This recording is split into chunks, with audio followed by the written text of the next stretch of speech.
Here's a list of the 7 levels of horror movies, ranging from just the absolute world's worst slop Joshua.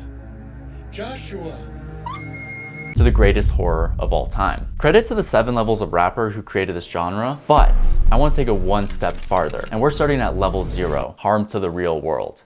Although first, subscribe. I'm trying to beat my 2 friends in subscriber counts because I'm sick of their bullying and I think it'd be funny to beat them. I appreciate it.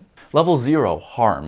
These are films which have created genuine damage to people, society, and animals. It's the movie equivalent of dumping batteries into the ocean. Productions like the Twilight Zone movie actually lacked regulations, which caused a helicopter to crash into 2 kids.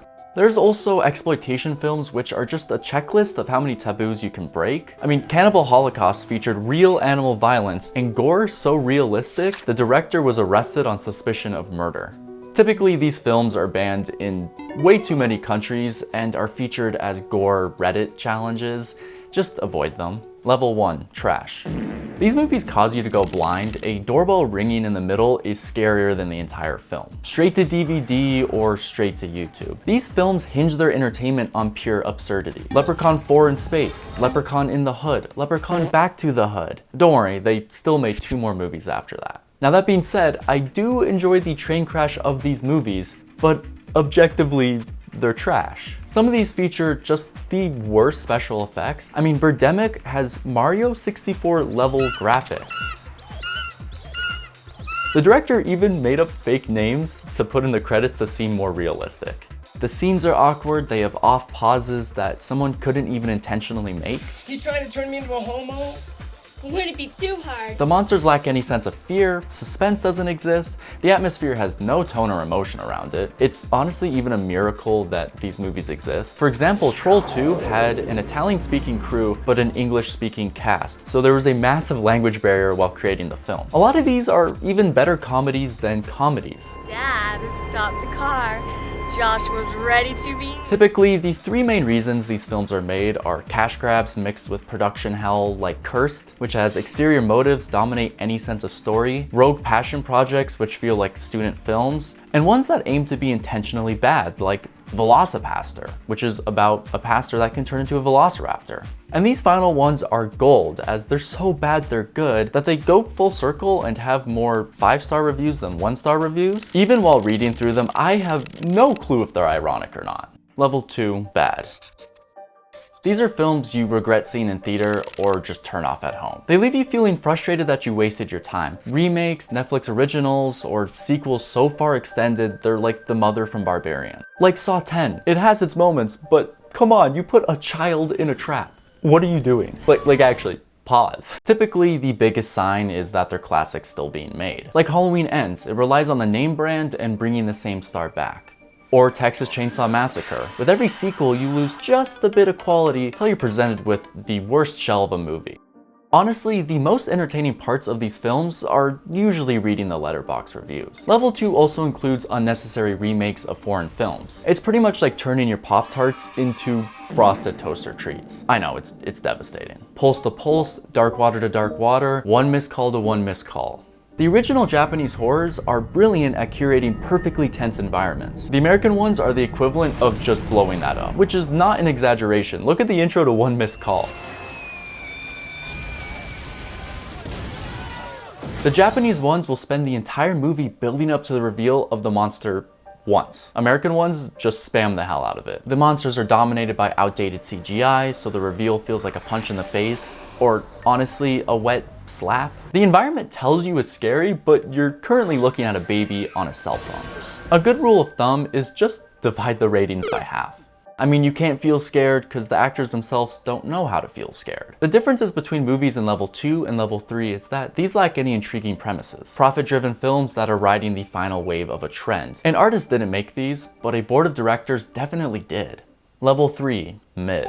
To summarize this category in one sentence, I forgot that I watched these movies. Horror movies in this category feature common genres such as Monster in the House, which is when our characters are actively trapped in an environment with a monster trying to kill them. Examples like Abigail, where they're being hunted by a vampire. If you haven't heard about this movie, that's That's the point. Audiences don't care enough to hate it or like it. These movies will have some good gore, and a jump scare might get you out of your seat. You watch them not because you wanted to, but because nothing else was available. So after 20 minutes and 5 trailers, the movie 4 rows down in Netflix will do. I can't think of the amount of mid-movies I've actually seen in theater. They're never really compelling enough to go out and see, but will grab your attention when they show up on a streaming service. What keeps movies in 3 and not 4 is usually execution. Plot holes, out-of-place deaths, and a lack of intelligent characters. It won't slap you in the face, but you'll be like, really? Yes, warm the giant ice block with your hand instead of chipping away at it with a rock or a stick. I also hate to say it, the original Friday the 13th fits well in this category. Not to discredit it, but no Jason and they're just getting murked by a grandma. Obviously, it created the format that I've seen done better a million times. So without the nostalgia, it's ironically the most basic slasher I've ever seen. For me, it just doesn't hold up.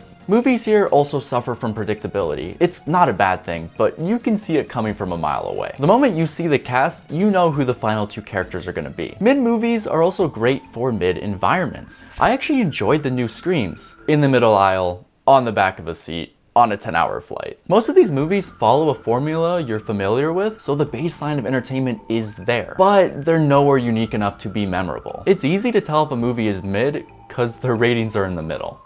Level 4. Okay. These are decent movies. You'll leave the theater satisfied, but not inspired. This category will also likely be the most divisive. That's why I'm actually throwing Terrifier into here. I have never seen so many 1-star reviews next to 4-star reviews. What this movie wants to do, it does well, but that's all it does do. You know what I'm saying? For a lot of movies here to be good, you have to want them to be good. Would You Rather, Megan, Scary Stories to Tell in the Dark. These films all feature 1 or 2 memorable moments. A lot of these are also written in ways for sequels. Here, you'll also find thinly veiled messages. The movie is saying something, and most of the time you can agree with it. I mean, Megan discusses over-reliance on technology, particularly artificial intelligence, in parenting and child rearing. Oh, wait. I find a movie like Together fits very well into this category. The concept's clever, the gore is good, a jump scare definitely got me, and the twist I knew was coming but couldn't expect. With that being said, I didn't go to bed scared, and instead I'm still thinking about that weird lady from Weapons. A lot of films that I find fit well in this category are sequels that bring back popular villains. Saw 2, It 2, Smile 2, Quiet Place 2. Even just browsing through the Letterboxd reviews, a lot of films here can be loved or hated. Level 5, good.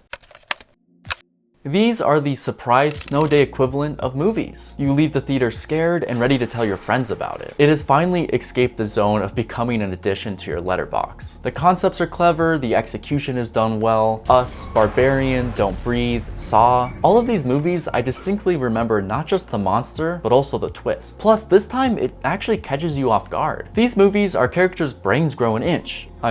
I'm trying to say they're smarter. They're still plagued with naive curiosity that gets them killed, but are they outsmarting the villain? The characters are likable, and if one dies, it's a bummer. Ironically enough, a lot of movies in this category swing one of 2 ways. Bold ideas that fall a bit short, or dull ideas that are pulled off very well. Hard Eyes is the most basic slasher I have ever seen, but it does everything it wants to well. While something I would say like Saw is very, very unique, but it's a bit boring. Everyone remembers the Saw trap, don't get me wrong, but the long family and cop scenes just are kind of a drag. Movies here also have a lot of mental staying power. You definitely will not forget it the next day, and there's a lot of people's favorite movies here. Live or die. Make your choice. Although they're still missing that edge that makes them great. Level 6, great. These are movies people can objectively agree are entertaining and scary. If you haven't heard about them, you will. And that's a threat. Bring a diaper to the theater because these movies are scary. Movies like Weapons have curated the perfect scene for you to know there's a jump scare, but not know when. They're so scary, you resort to the brilliant tactic of just closing your eyes. I do it, you definitely do it too. Don't lie to me. Gore here isn't used as a gag or cheap entertainment, but rather an emphasis to the scene. It'll make sense for the plot and is indistinguishable from those YouTube surgery lessons. Please YouTube, I don't want to see them. I mean, the substance had me eating plain white bread for the next week. Unlike Level 5, ideas here are executed brilliantly. For example, the platform features a vertical prison where only one set of food is delivered down, resulting in a straight up assault to the ears. All movies here have a strong staying power. It induces a brain fog that clouds you for the next hour, and when the film is done, you go, ugh. let's watch something happy after. These movies flex on you with their ability to hop from different types of horrors. These movies will stress you out with the atmosphere, then punch you in the face with a jump scare, then giving you some of the most shocking gore you'll ever see. Although they also have the ability to be funny. Oddly enough, the most I've recently laughed in a theater was Weapons. Child's Play is another great example. It's like a little Labubu running around. Original foreign horrors also fit very snug here. There's a reason why out of all the movies in the world, the remakes chose these ones. And odds are you heard about them through a video essay. Some popular movies in level 5 include The Witch, Late Night with the Devil, Midsommar, Ganji no Haunted Asylum. I tried to sneak that one in there. It's criminal this movie has the same amount of watches as Winnie the Pooh. Here, this will intrigue you. Okay, out of context, that scene looks really dumb, but if you watch the movie, that beatboxing is gonna be in your nightmares. However, none of these movies have the cultural impact that Level 7, Greatest of All Time has. Horror movies so influential, your son's daughter's dog will be dressing up as it for Halloween. That's not even an exaggeration. Just walk into your Halloween store and look at the costumes. Wait, no, not that one. Here's even more Fortnite. The horror icons have seeped their way into mainstream culture that people will routinely dress up for it for Halloween. You ask the average person and they'll know the villain, but probably not the movie. A lot of movies in Level 7 are the slasher classics. Halloween, Nightmare on Elm Street, Scream. I mean, Scream manages to perfect the genre it's actively parodying. Behind you. One major factor here, our characters aren't just smart, they're the experts. If they can't do it, then how am I supposed to feel? Smart characters losing to an even smarter villain, like The Thing, which is by far the second scariest part of that movie. The first being them inventing. These films have the horror infinity gauntlet. Gore, memorable villain, messaging, twist, and atmosphere. It's just what aspect do they decide to focus on? For messaging, Get Out and Night of the Living Dead are just exploding with social commentary. You're telling me the movie that pretty much invented zombies didn't kill the main character with zombies, but instead a cop? These movies are so good they either invented a new genre or transcended the genre. Examples like Silence of the Lambs, Shining, or Jaws. Horror fans don't watch these movies, fans of movies watch these movies. So I'm very curious what the next one will be. Subscribe. Thanks, I'm out. Bye bye.